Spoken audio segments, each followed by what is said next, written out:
양령은의 인터뷰 선물, 오늘은 국립서울대학교에 나왔습니다. 중어중문학과 허성도 교수를 만나기 위해서인데요.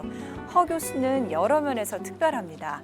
우선 한국사를 다시 보자라는 주제로 한 어느 강연의 녹취록이 지금까지도 인터넷에서 큰 반향을 일으키고 있고, 또 지난 43년 동안 맹자를 읽어오신 분이기도 합니다. 이번 퇴임 학기를 맞아서 학생들을 가르치는데 마지막으로 더 많은 열정을 불태우고 있는 허성도 교수. 이분이 줄 지혜의 선물은 무엇일까요? 지금 만나러 갑니다. 강연 녹취록이 그렇게 존재감이 있는 경우는 권리 안 드립니다. 마음대로 번역해서 쓰세요 그랬어요. 중어중문학과 교수님이시잖아요. 그때의 성적으로는 국사학과에 갈 수가 없었어요. 기록의 역사, 아직 녹취록을 보지 못한 사람들을 위해서 저는 이걸 대단하다고 보거든요. 온 인류가 언젠가는 참고해야 할 만한. 그래서 교수님이 찾으신 답은 그다 오늘 다 말씀드려요. 교수님 안녕하세요. 안녕하십니까. 네, 사실 많은 사람들이 교수님을 이렇게 강연을 통해서 뵙는 분들도 물론 있고요. 또 많은 사람들은 이제 인터넷에서 교수님의 글이라든지 아니면 좀 이따 언급을 하겠지만 녹취록이라든지 이렇게 해서 통해서 뵙는 사람들이 더 많은데, 직접 뵙고 있으니까 저도 또 저희 선물 시청자분들도 오늘 참 운이 좋으신 것 같다는 생각이 들어요. 제가 오히려 이렇게 방문을 해주셔서 감사드리고 제가 오히려 영광입니다. 네, 일단 너무 감사합니다. 바쁜 시간을 이렇게 내주셔서. 별 말씀을요. 제가 방금도 언급을 했지만 사실 교수님은 어떻게 보면 교수님보다도 인터넷상에서의 강연 녹취록으로 더 많이 알려져 계세요. 근데 강연 녹취록이 그렇게 존재감이 있는 경우는 처음 봤어요, 사실. 네, 저도 처음 봤어요. 그런데 그것은 제가 쓴 것이 아니고 우리 선조들이 남겨놓은 사실을 제가 적은 것이기 때문에 사람들이 우리 선조의 역사 가운데 흥미로운 부분을 보려고 했다는 것이라고 저는 보고 있습니다. 그러니까 저의 녹취록이라고는 생각하지 않아요. 선조들이 기록에 대해서 우리나라 사람들이 참 관심이 많으시구나, 이런 것을 느끼고 있습니다. 미국에 있는 어떤 분은 미국에 있는 한국인 2세, 3세들은 네. 영어만 알고 우리말을 모르니까 이거를 영어로 번역해 줬으면 좋겠다고 자기가 번역할 수 있는 권리를 달라고 연락이 왔어요. 네. 유럽에서도 프랑스에 있는 한국인 과학자 한 분이 이거를 영어로 번역해서 유럽에 있는 한국인들에게 보이고 싶다. 또 유럽에 있는 외국인들에게도 보이고 싶다. 네. 번역할 권리를 달라고 그래서 권리 안 드립니다. 마음대로 번역해서 쓰세요 그랬어요. 그래서 지금 많이 다니는 걸로 제가 알고 있습니다. 제가 여기 이렇게 한번 뽑아봤거든요. 그랬더니 지금 이게 바로 2010년 6월에 하신 그 강연 녹취록이고 네. 굉장히 두꺼워요. 무슨 거의 책 한 권처럼. 예, 1시간 정도 강연을 했을 겁니다. 네. 그거를 근데 다 옮겨놨어요. 제 강연의 제목은 대개는 우리 역사 객관적으로 보기 혹은 우리 역사 다시 보기, 이게 맞는데, 근데 이런 강연록을 사람들이 많이 보아준다는 게 저는 참 신기해요. 대개 인터넷의 기록이라면 5분 이내의 자료들만 많이 보는데, 그렇죠. 이거를 보는 심정들이 어떠한 심정들일까 하는 점입니다. 사실 교수님께서는 중어중문학과 교수님이시잖아요. 네, 맞습니다. 네, 그런데 이제 우리 역사에 대해서 이렇게 통찰력 있는 그런 저희들한테 생각할 거리와 통찰력이 있지는 않습니다. 아니면 객관화해서 볼 수 있게 네. 도와주고 계시거든요. 저는 원래 고등학교 때 국사학과에 가고 싶었어요. 그런데 그때의 성적으로는 국사학과에 갈 수가 없었어요. 국사학과는 카트라인이 높았고 중문과가 카트라인이 낮았어요. 중문과에 입학했습니다. 네. 중문과에 들어와서 한문을 공부하게 됐어요. 그러면서 한문을 열심히 공부해서 우리나라 역사 사료를 보자, 이렇게 방향이 바뀌었습니다. 네. 왜냐하면 아시는 것처럼 조선 이전에 사료의 99.9%는 전부 한문으로 쓰여져 있습니다. 그래서 한문 공부 열심히 하면 우리 국사의 원전을 볼 수 있겠구나, 이런 생각을 하고 나중에는 국사를 전문적으로 공부해보고 싶었는데 전문적인 공부는 못했어요. 네. 그래서 사적을 몇 가지 보았을 뿐입니다. 아직 녹취록을 보지 못한 사람들을 위해서 네. 이 녹취록에서 몇 가지 좀 사적들을 이렇게 구체적으로 들어가면서 저희한테 얘기를 직접 들려주셔도 될까요? 그래요. 네. 녹취록은 몇 가지 부분으로 구분이 되어 있습니다.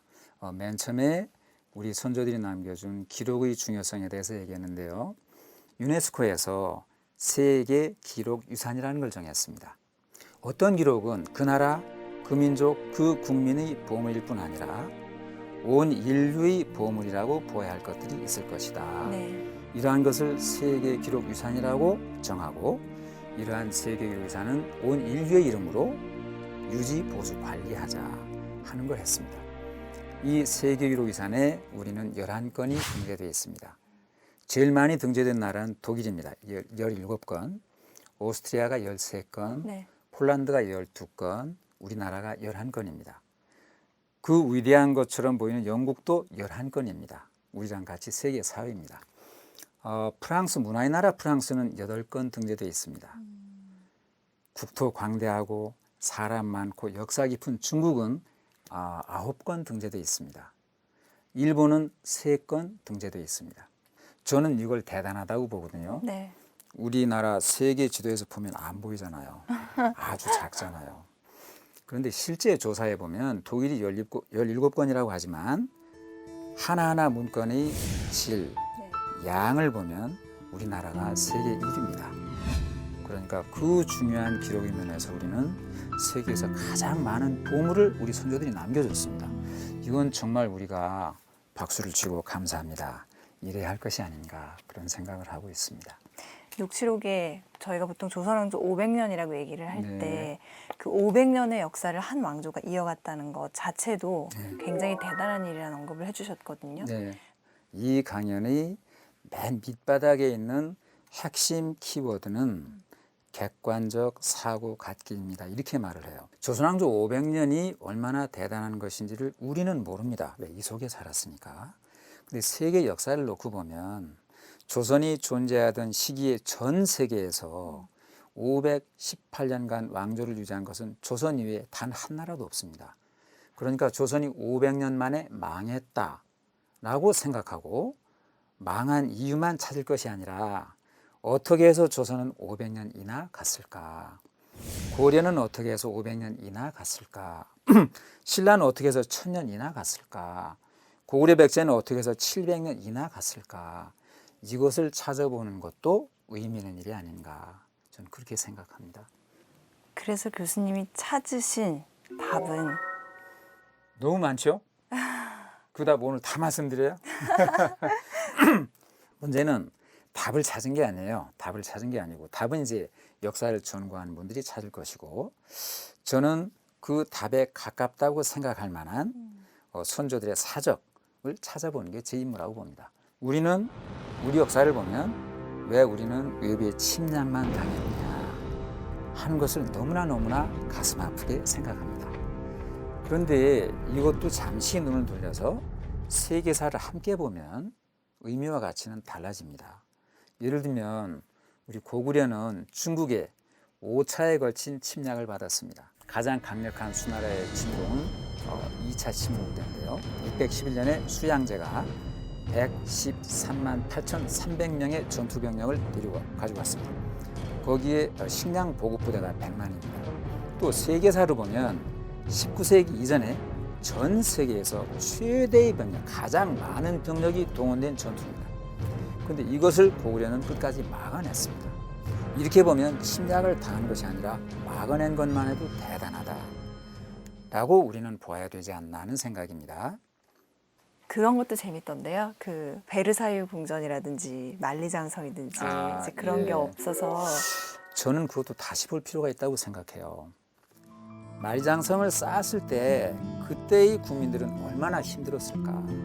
베르사유 궁전을 지었을 때 프랑스 국민들이 몇 프로가 행복했을까. 이거를 지을 때 프랑스 국민들은 어떠한 일을 했을까를 생각하면 저는 그러한 유물들이 우리나라에 없는 것이 더 영광이고 행복하다고 생각합니다. 그래서 저는 우리나라에 그런 것이 없는 것은 그렇게 부끄러운 일은 아니다. 대신 우리 선조들은 그 나라에 없던 위대한 온 인류가 언젠가는 참고해야 할 만한 기록을 남겨주셨다. 좀 이렇게 보고 있습니다. 기록에 대해서 조금 더 저희한테 말씀해 주실 수 있는 게 있다면 좀 해주세요. 예를 들면 일성록, 날일자, 반성할 성자, 기록할 녹자입니다. 하루하루에 반성한 것을 기록한 책, 일기책입니다. 정조서부터 1910년까지의 왕들의 일기입니다. 전 세계에 가서 150년간의 왕의 공식적인 일기를 모아놓느라 찾아보면 하나도 없다는 걸 알게 될 겁니다. 유네스코가 그걸 조사했습니다.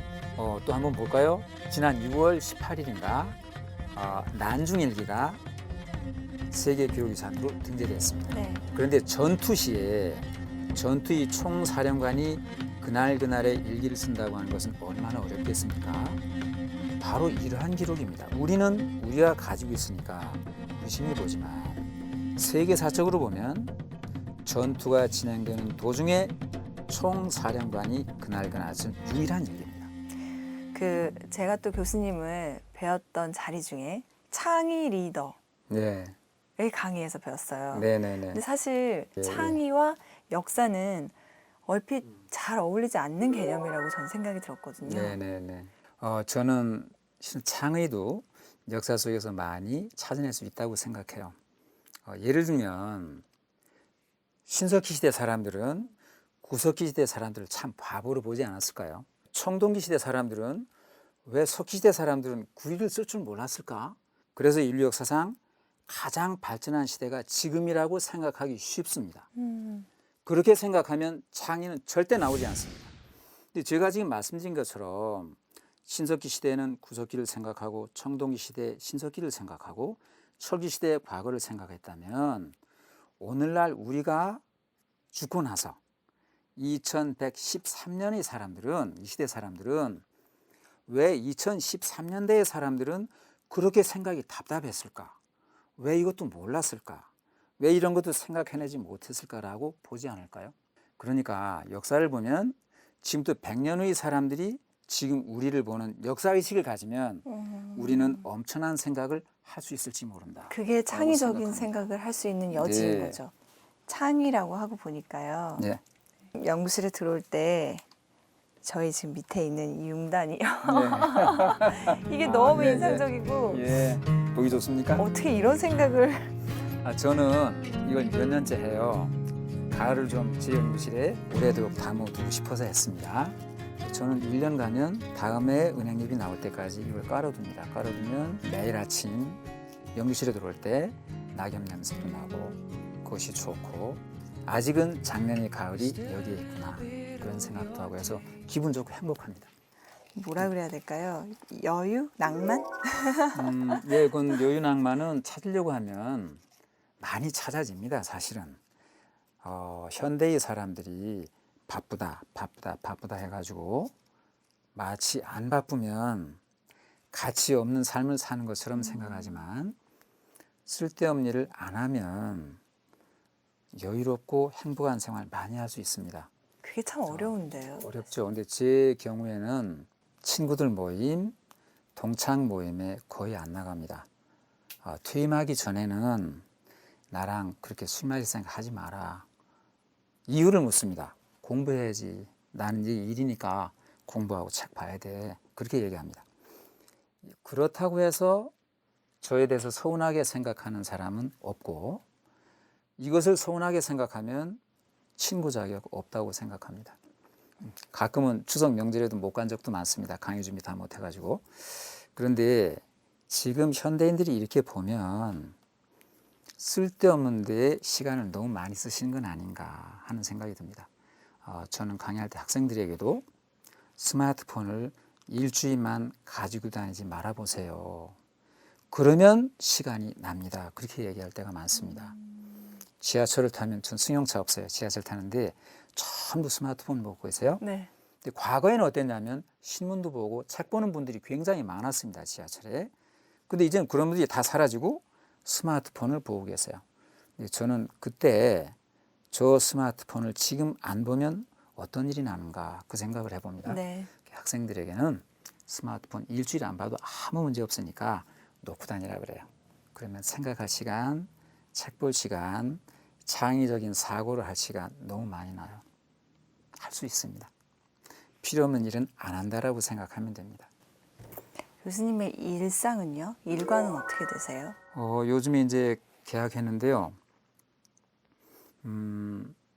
강의 준비에 하루를 다 씁니다. 저는 이런 생각했어요. 위대한 저서, 위대한 논문 쓰는 것도 중요하지만 교수의 일차적인 임무는 수업을 잘하는 것이니까 강의 준비를 저는 제일 중시합니다. 방학 때는 석 달을 다음 학기 강의 준비를 완전히 씁니다. 지금 퇴임학기라고 하셨는데 네네. 그러면 이제는 강의 준비 안 하셔도 아, 거의 술술 나올 그럴 것 같은데 그렇게 예술을 하는 분들은 끝이 없다고 그러죠. 강의도 그와 같은 것 같아요. 제가 지금 하는 강의는 과거에다 했던 강의입니다. 네. 그런데 옛날 강의안을 보고 다른 책을 한 권 더 보면 생각이 바뀌고 강의하는 방식이 달라집니다. 다른 사람 논문 하나를 더 보면 예전에 했던 것보다 더 효과적인 방법이 생각나고 이런 것 때문에 제가 지금 졸업학기지만 계속 다른 책을 봐야 합니다. 그래야 조금 더 좋은 강의가 나온다고 봐지니까 그래서 강의 준비는 끝이 없는 것 같아요. 제가 들은 얘기 중에 또 뭐가 있냐면 그 맹자를 네. 한 것만 지금 거의 40여 년 동안 네, 40년 넘게 네, 읽어오고 네, 계신다고 네. 들었어요. 제가 대학 3학년 때부터 서당에 나갔습니다. 당대 우리나라의 이제 우인 조규철 선생님이시라고 우리나라 한학의 최고봉에 계신 분이었습니다. 근데 그분이 한문을 해석을 하신 걸 보면 생각을 하지 않고 보면서 쭉 해석을 하세요. 저는 언젠가 우리나라 국사 사료를 그렇게 보고 싶었습니다. 그게 꿈이었으니까. 그때 선생님께서 다른 책 보지 말고 맹자만 1000번 보거라 그러셨습니다. 그런데 1000번은 못 봤지만 지금까지 든 결론은 이것이 한문을 공부하는 정도다라는 생각에는 변함이 없습니다. 그렇게 보고 나니까 조금 맹자를 알 것 같아요. 지금 43년째 읽고 있습니다. 근데 아직도 다 모르겠어요. 교수님 그거는 어떤 의미죠? 우리나라의 학계에 필요한 것은 여러 가지를 다 하는 그런 분들도 필요하지만 평생 논어만 본 분, 평생 맹자만 본 분, 평생 노자만 본 분, 장자만 본 분 이렇게 해서 한 분야의 전문가가 필요한 것이 우리나라 학계입니다. 그러면 이분들이 모이면 엄청나게 깊고 중요한 일을 할 수 있습니다. 그런데 누구나 여러 권의 책을 보면 한 분야의 전문가도 확보하지 못하는 학계가 됩니다. 그래서 저는 이렇게 공부하는 것도 필요하지 않은가. 편저하신 책의 이름도 생각이에요. 언젠가 그 생각의 근육을 키우라라는 말씀을 또 하신 거를 제가 들은 기억이 나서 생각은 사람으로 존재하는 한은 절대 필요하고 이것이 없으면 존재의 가치가 없어질지도 모르는 것이라고 생각할 수가 있죠. 더 중요한 건 나만의 생각도 굉장히 중요하겠죠. 한 번만 더 하면 되는데 그렇죠. 한 번 더 하고 거기서 끝이 아니라 한 번만 더 하고 한 번만 더 하면 뭐가 되냐면 객관적인 사유에 도달합니다. 저는 창의적인 사고보다 객관적인 사고가 앞서야 한다고 생각해요. 저는 서양 고대 철학사만은 대학에서 교양 필수가 되어야 한다고 생각합니다. 왜냐하면 사고하는 방법을 가르쳐 주니까. 이것이 기본에 쌓이고 인문학, 사회과학이 성립돼야 한다는 게 제 생각입니다. 그러니까 생각을 잘하고 깊게 하는 유일한 방법은 독서입니다. 근데 또 너무나 많은 책이 있는데요. 예, 너무나 많은 책이 있죠. 근데 이래요. 보편적으로 우리 젊은이들에게 말하란다면 아무 책이든 100권을 읽어보고 자기의 미래를 생각해보자. 100권의 책을 읽어보면 내가 나가야 할 길, 내가 할 일, 그런 것들이 다 생각이 납니다. 이건 정말입니다. 그런데 우리 현대 학생들이 취미가 독서라는 사람을 근년에 본 적이 없습니다. 항상 이제 과거의 네. 역사 얘기를 하면 나오는 질문인데 만약에 네. 라는 질문이 나오거든요. 네. 그런 가정을 혹시 저는 그런 생각 절대 하지 않아요.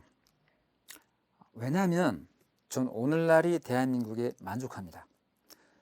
지금의 역사는 뭐냐면 역사적으로 쭉 전개되어 온 모든 것의 인과 연의 총합니다. 저는 그렇게 생각하고 있어요. 모든 현실은 그 현실이 나올 수밖에 없는 과거의 모든 것의 총하다. 결과적 총하다. 그래서 현실의 필연성을 저는 믿습니다. 그렇기 때문에 현재 역사에 저는 만족해요. 그리고 덧붙여서 말씀드리고 싶은 거는 저는 우리나라의 현실이 문제점은 있지만 앞으로 고쳐질 것이라고 생각하고 지금의 좋은 점 때문에 저는 대한민국을 행복하고 좋게 봅니다.